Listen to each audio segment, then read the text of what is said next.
জাতির জনক হাজার বছরের শ্রেষ্ঠ বাঙালি তিনি সকল বাধা অতিক্রম করে সেই 1948 সাল থেকে শুরু করে।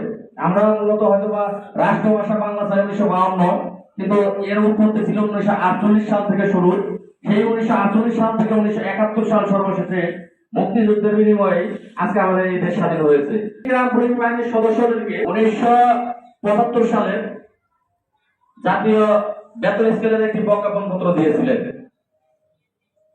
যা 1/1/1976 প্রজ্ঞাপন আকারে জারি হয়েছিলেন। কিন্তু দুঃখজনক বিষয়, যখন প্রজ্ঞাপনটি জারি হলো তখন আর বঙ্গবন্ধু এই পৃথিবীতে নেই। ঘাতকদের নির্মম বুলেটের আঘাতে 1975 সালের 15 আগস্ট তিনি সপরিবারে এই পৃথিবী থেকে বিদায় নিলেন। তাকে কবর দেওয়া হলো। তার কবরের ইতিহাসও অনেক। তাকে কবর দেওয়া খুব কঠিন একটা ব্যাপার গেছে। ইতিহাস আপনারা যদি পড়ে থাকেন আপনারা জানেন যে বঙ্গবন্ধুকে কবর দেওয়া খুব কঠিন ব্যাপার গেছে। কবর দিতে দেবে না, তাকে কবরও দিতে দেবে না। তো যাই হোক, বঙ্গবন্ধুর কবরের সাথে সাথে 47,000 গ্রাম পুলিশ বাহিনীর সদস্যদের এই জাতীয়করণের প্রজ্ঞাপনটি সেটিও কবর হয়ে গেছে, মাটি চাপা পড়ে গেছে। স্বাধীনতার দীর্ঘ 53 বছরে তা বাস্তবায়ন করা সম্ভব হয়নি।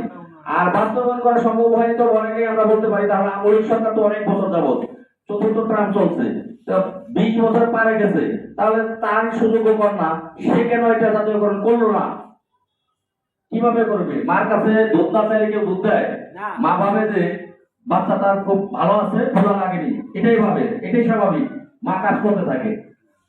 এই বাংলাদেশ আওয়ামী লীগ সরকার আসার পরে অকল্পনীয় উন্নয়ন হয়েছে, যা অন্যান্য সরকার কল্পনা করতে পারবে না, প্ল্যান করতে পারবে না, ডিজাইন করতে পারবে না। তা আওয়ামী লীগ সরকার করে দেখিয়ে দিয়েছে।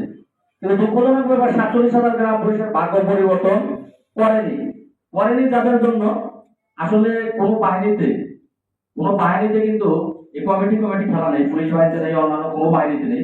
কিন্তু আমাদের গ্রাম পুলিশ বাহিনীর মধ্যে আমরা কমিটি একটা খেলা শুরু করেছি সেই 80 দশক থেকে। প্রায় এই কমিটি 80 দশকে বিএনপি সরকার ছিল, তখন বিএনপি লোকজন মিলিয়ে গ্রাম পুলিশে যারা বিএনপি প্রন্থী চাকরিজীবী আছে তারা এই কমিটিটা গঠন করেছিল। সেই বিএনপি প্রন্থী কমিটির লোকের হাতে আজও পর্যন্ত 47,000 গ্রাম পুলিশ বাহিনীর কেন্দ্রীয় কমিটি রয়ে গেছে। সেখানে এখন মিশ্র লোকজন আছে, বিএনপির আছে, জামাতের আছে, জাসদের আছে। যেখানে বাংলাদেশ সরকার, বাংলাদেশ আওয়ামী লীগ সরকার হাজার বছরের শ্রেষ্ঠ বাঙালি যাদের জনক বঙ্গবন্ধুর সুযোগ্য কন্যা সারা বাংলাদেশের উন্নয়ন করেছে, সেখানে গ্রাম পুলিশের উন্নয়ন করেনি। কেন করেনি তার ব্যাখ্যা এটাই।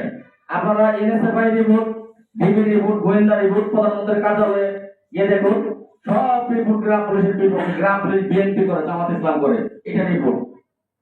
আদৌ তাই করে বাংলাদেশে বিএনপি জামাত ইসলাম যেমন করে, তেমন বঙ্গবন্ধু গ্রাম পুলিশের আদর্শ কেন্দ্রীয় কমিটিও কিন্তু আছে তাদেরকে প্রতিহত করার জন্য।